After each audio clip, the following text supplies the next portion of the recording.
The morning sky over Garki Street was heavy with gray clouds, the air still damp from the night's rain.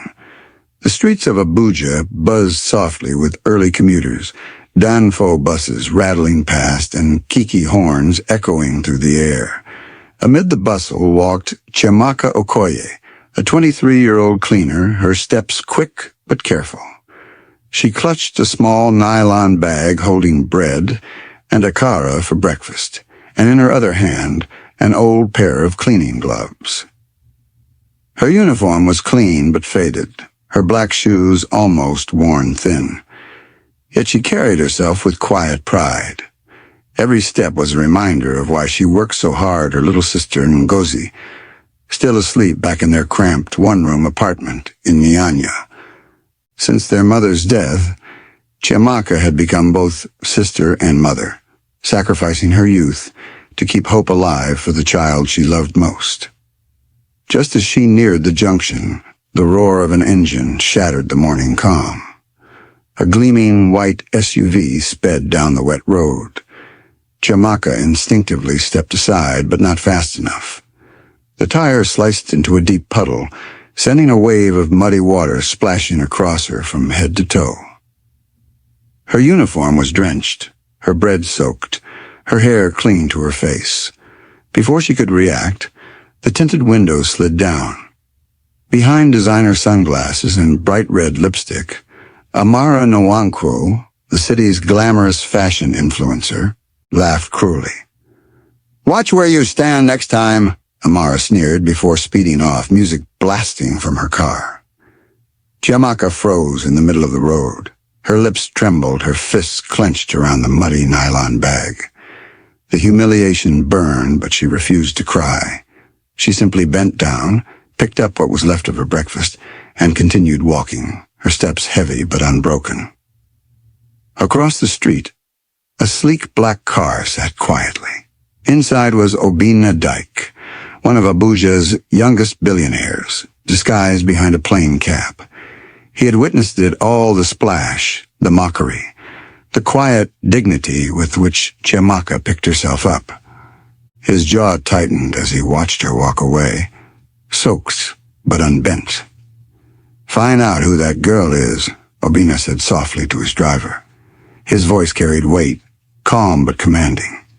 "I want to know everything." At that moment, Chiamaka had no idea her pain had planted a seed, one that would change her story forever. By the time Chiamaka Okoye reached Royal Pearl Towers in Maitama, the Grand Hotel was already alive with activity. Its glass walls gleamed, reflecting the early sun, and polished cars lined the entrance. Guests walked in with suitcases and confidence, while Chiamaka slipped in quietly through the staff entrance, her drenched uniform sticking uncomfortably to her skin. Inside, the scent of fresh polish and perfume filled the air, but Chiamaka carried with her the lingering smell of wet mud. She tried to brush herself clean, but it was too late. Her supervisor, Mr. Adeyemi, spotted her immediately, his brows knit together in disapproval. "You're late, Chiamaka. And look at the state of you," he barked, his voice echoing across the hallway. Chiamaka lowered her eyes. "Sir, a car splashed water on me on my way. "No excuses," Mr. Adeyemi snapped. "Guests don't pay to hear your stories. Get to work. The VIP suites must be spotless before noon." Chiamaka nodded silently, clutching the strap of her muddy bag. Around her, fellow cleaners glanced her way. Some shook their heads in pity, but no one stepped forward. No one offered help. She was alone. In the staff locker room, she changed into her backup uniform, faded and a little too big, then tied her hair into a bun. Standing before the cracked mirror, she whispered to herself, "Just one more day. Get through today." Her hands trembled slightly as she picked up her mop and bucket. But her heart reminded her of why she must endure. She thought of Ngozi, her 8-year-old sister, waiting at home with wide, hopeful eyes. Chiamaka couldn't afford to lose this job. She couldn't afford to break. So she walked into the grand lobby with her tools blending into the background like the shine on the marble floor. Each sweep of her mop was done with precision, every corner carefully tended. She poured her pride into the small, unseen things, polishing brass rails, dusting the chandelier edges, scrubbing tiles until they gleamed. And though no one noticed her quiet strength, someone was watching from afar. From his office window in Wuse 2, Obinna Dike flipped through a file his assistant had just handed him. The cover bore Chiamaka's name. Inside were details 23 years old, 2 cleaning jobs, living in Nyanya, supporting her younger sister since their mother's passing. Obinna's eyes lingered on a small photograph clipped to the file. Chiamaka smiling gently, her arm wrapped around little Ngozi. For a moment, his usually guarded expression softened. She didn't deserve that humiliation, he murmured to himself. "Shall I intervene, sir?" his assistant asked. Obinna shook his head. "Not yet. Let's watch. Sometimes strength reveals itself in silence." And so, while Chiamaka fought to keep her dignity alive under the harsh commands of Mr. Adeyemi and the heavy whispers of her colleagues, destiny was already stirring, preparing to lift her beyond anything she could imagine. The next morning, Chiamaka Okoye woke before dawn in her tiny Nyanya apartment. The weak glow of a kerosene lantern lit the small room as she tied little Ngozi's shoelaces and packed her school lunch of rice and stew in an old plastic bowl. "Be good in school today, okay?" Chiamaka whispered, brushing her sister's hair with gentle hands. Ngozi smiled, gap-toothed and innocent. "And you too, Chi. Don't let them shout at you today."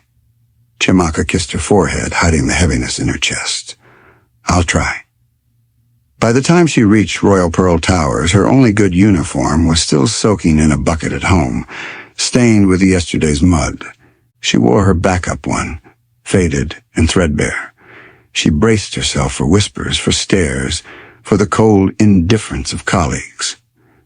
But when she opened her locker, her breath caught. Inside sat a small paper bag. Inside the bag, a pair of brand-new gloves, a still-warm sandwich wrapped in foil, and a folded note written in neat handwriting. "For the girl who works with grace, even when the world is unkind." Chiamaka stared at it, her lips trembling. Her fingers brushed over the sandwich, and before she knew it, a tear slid down her cheek. It had been weeks since she'd eaten anything warm for breakfast. She sat quietly on the bench, savoring the simple meal, her heart warming with a hope she couldn't explain. She looked around the room, but no one paid her any attention. Whoever had done this remained hidden. Far away, in his office overlooking Woost 2nd, Obinna Dike watched through a private hotel security feed, his arms folded. He saw the way her face lit up, how her shoulders eased. He nodded to himself. "Small steps," he murmured. That same afternoon, Chiamaka's supervisor called her aside. "Okoye," Mr. Adeyemi barked. "You've been reassigned. Tomorrow you start cleaning the VIP floor. Better pay, less mess." Chiamaka blinked. "Sir, I didn't apply." "It's been approved. Don't argue. Just do your job." As she walked away in shock, whispers rose among the staff. VIP floor for her? She must know someone high up. Maybe she charmed the manager. Chiamaka heard it all, but she kept silent. Deep inside, for the first time in years, a quiet joy stirred. Maybe, just maybe, things were beginning to change. That evening, she returned to Nyanya and shared the news with Ngozi, who hugged her tightly. "See, Chi? Mama said good things happen to good people." Chiamaka smiled faintly. Maybe Mama was right. But in another part of Abuja, Amara Nwankwo stood before her mirror, draped in silk and adjusting a diamond necklace. She didn't know it yet, but her careless cruelty had set off a chain of events that would shift both her world and Chiamaka's forever. The next morning, Chiamaka Okoye stepped into the elevator of Royal Pearl Towers, her heart pounding. For the first time in her life, she was headed to the VIP floor. The walls of the lift gleamed with polished brass, reflecting her nervous face. When the door slid open, she gasped softly. The VIP floor was nothing like the lower levels. Fresh lilies perfumed the air, the carpets were thick and soft, and the walls were lined with artwork she could never dream of affording. The silence was different, too heavy, commanding, as though even sound respected the space. Chiamaka gripped her cleaning cart and pushed forward, her head lowered. She worked quietly, polishing surfaces until they sparkled, dusting corners most people ignored. Every sweep of her hand carried the same prayer she always whispered, "Lord, help me keep this job." But today she was not as invisible as she thought. In a corner lounge, a man sat behind a newspaper and sunglasses, dressed casually in jeans and a simple shirt. To the ordinary eye, he looked like just another guest. But this was Obinna Dike, the billionaire who had been quietly watching her.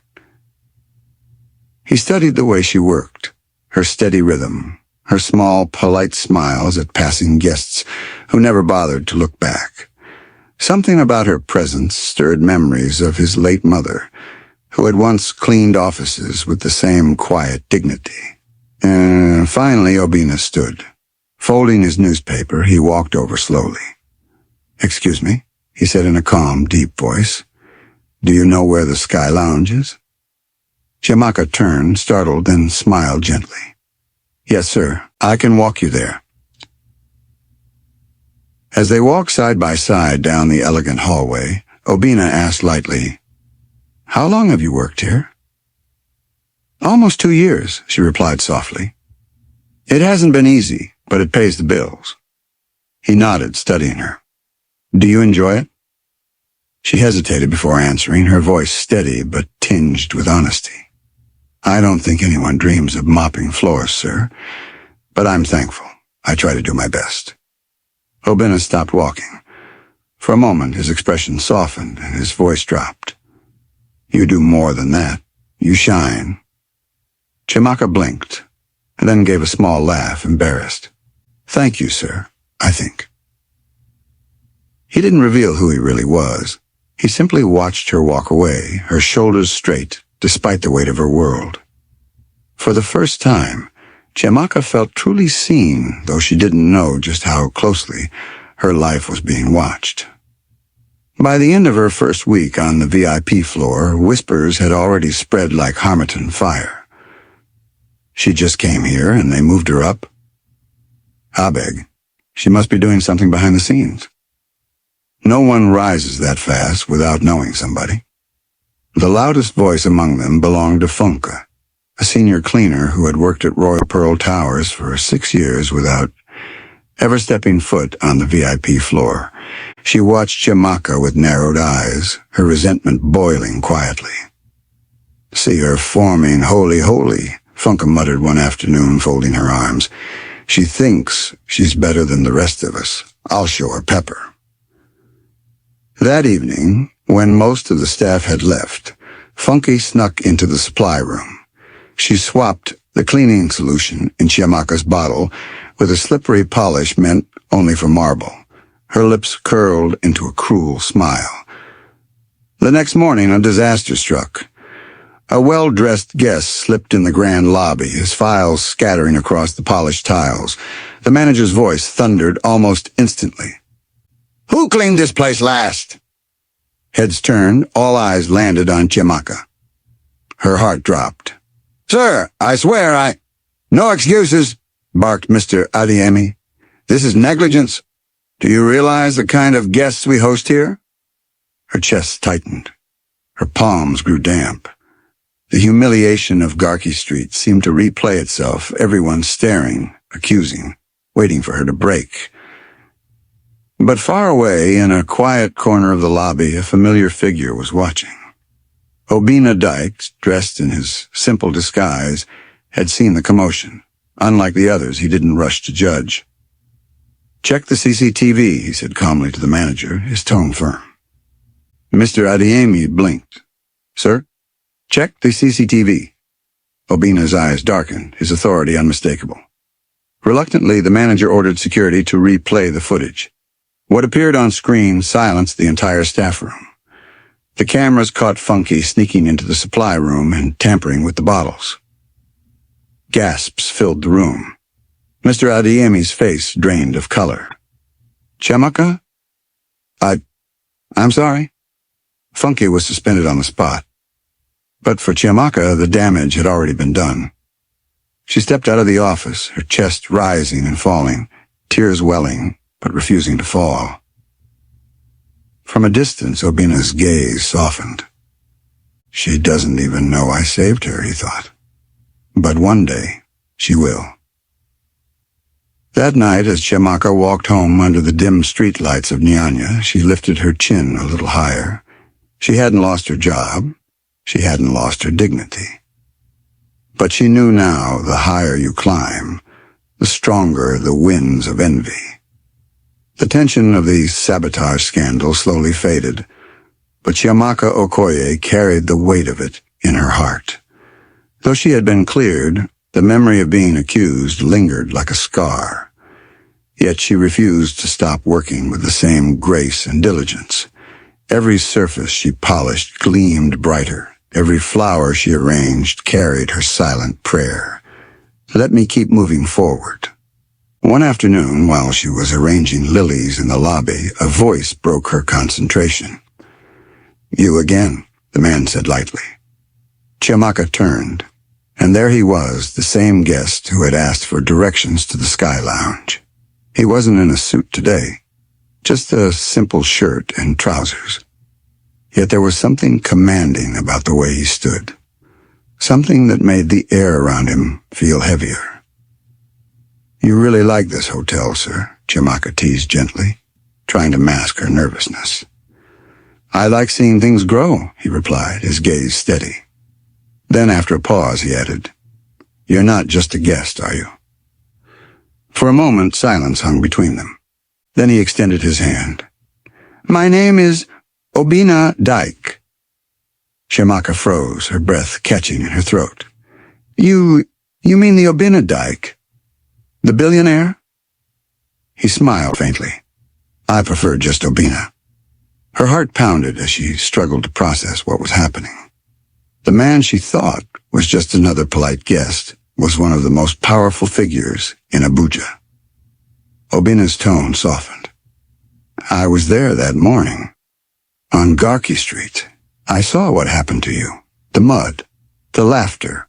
The way you picked yourself up and kept walking. You didn't deserve that." Chiamaka's lips parted slightly. The memory of that morning burned, yet hearing someone powerful acknowledge it felt like a balm. "You don't have to say anything," Obinna added quickly, reading her silence. "I just wanted you to know I see you." For the first time in years, Chiamaka felt truly visible. Not as a cleaner, not as someone struggling to survive, but as a woman whose resilience meant something. Later that week, during her lunch break, Obinna invited her to sit with him in the cafe. On the table lay a folder. "What's this?" she asked cautiously. He slid it toward her. "A scholarship. Full tuition for hospitality management. Paid for. You'd still work part-time here if you want, but your future doesn't have to end with a mop and bucket." Chiamaka's hands trembled as she opened the folder. The words blurred through the tears forming in her eyes. "Why me?" she whispered. Obinna's voice was gentle, steady. "Because you never ask for anything, yet you deserve everything." For the first time in a long while, hope flooded Chiamaka's heart. What Amara Nwankwo had meant for shame on Garki Street had become the beginning of a story no one could stop. It began with a single blog post. A local journalist who had heard whispers of the girl splashed with mud outside Garki Street wrote an article titled, "From Mud to Merit, the Cleaner Inspiring Abuja's Billionaire." Within days, it spread across social media. Comments poured in. "This is what true dignity looks like. A modern Cinderella story. We need more people like her.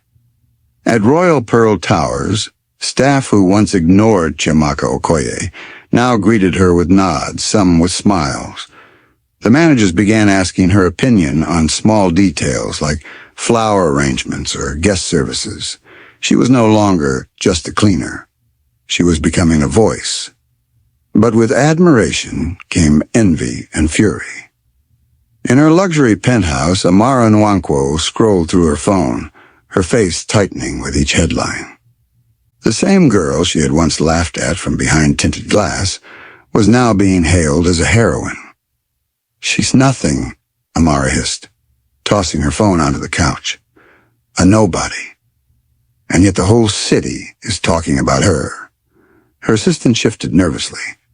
"Maybe you should just let it go, madam. The more you fight it—" "Silence," Amara snapped. Her pride burned hotter than ever. She would not be overshadowed by a cleaner. Meanwhile, at the hotel cafe, Obinna Dike finally chose to step into the light. During Chiamaka's break, he invited her to sit with him. On the table between them lay a single red rose in another folder. "Hapai, this is for you," he said simply. Chiamaka hesitated before opening it. Her eyes widened.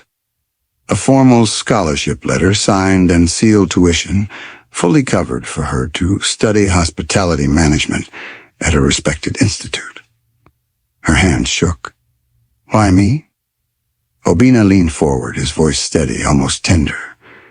"Because in a world where many ask for everything, you asked for nothing, and yet you gave your best every day. You deserve this chance, Chiamaka."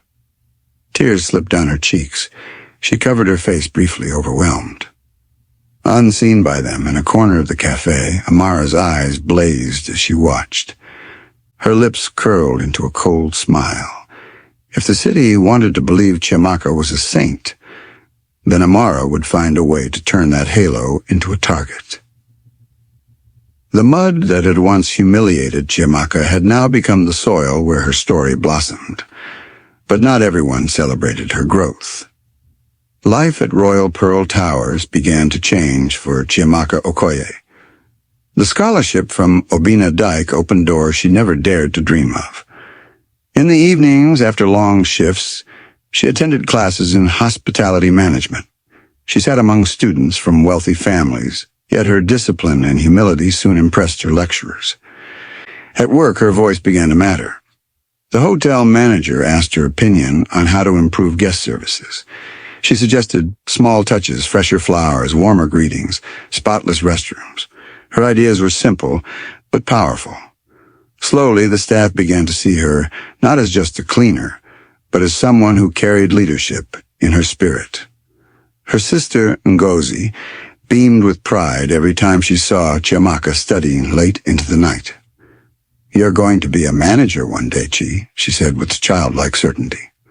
"I just know it." But while Chiamaka's light grew, Amara Nwankwo's world began to dim. The fake news she had paid a blogger to spread accusing Chiamaka of being a gold digger scheming for Obinna's wealth was quickly exposed. The truth traced back to Amara herself. Her father, a respected real estate mogul, was furious. "You didn't just shame her, Amara," he said coldly, slamming his palm on the desk. "You embarrassed this family. Do you think our name can survive on arrogance and lies?" "I was protecting my image," Amara protested, but her father's glare silenced her. "You'll have no image left if you continue. From today, your accounts are frozen. You're suspended from the board until you learn respect." For the first time, Amara stood speechless, stripped of the wealth she had always used as a shield. Meanwhile, Obinna continued to watch Chiamaka blossom, not as a benefactor, but as a man deeply moved. One evening he arrived at her door in Nyanya, not with bodyguards or a convoy, but alone, driving himself. "Why are you here?" Chiamaka asked shyly, surprised. He smiled. "Not as a billionaire tonight, not as your sponsor, just as a man who admires your heart. Come with me." He took her to Skyline Bistro, a quiet rooftop restaurant in Jabi overlooking Abuja's twinkling lights. They ate simply, laughed softly, and shared stories. At one point, Obinna's voice lowered. "You changed me, Chiamaka. Reminded me of what truly matters. In a noisy world, your silence spoke the loudest, and I heard you." Chiamaka blushed, her heart racing. For the first time, she saw Obinna not as a distant billionaire, but as a man whose soul carried its own scars. While Amara plotted in bitterness, Chiamaka's world was slowly being rebuilt, not on money, but on dignity, kindness, and love taking root in the most unexpected soil. 1 year later, the glittering ballroom of Royal Pearl Towers shimmered under the glow of crystal chandeliers. The hotel was celebrating its 20th anniversary, and Abuja's elite filled the hall. Governors, CEOs, diplomats, celebrities. Laughter and music floated through the air while cameras flashed at every corner. Into this world of luxury walked Chiamaka Okoye. She wore a simple sky-blue gown, not designer, not dripping in jewels, but her elegance drew eyes. She carried herself with quiet, her back straight, her smile calm. She no longer blended into the background. Tonight, she was a guest of honor. Whispers rippled through the crowd. Is that her? The girl they call from mud to merit? She looked so graceful. Who would have thought a cleaner could stand here? At the front of the ballroom, Obinna Dike stood proudly beside her, his gaze never leaving her face.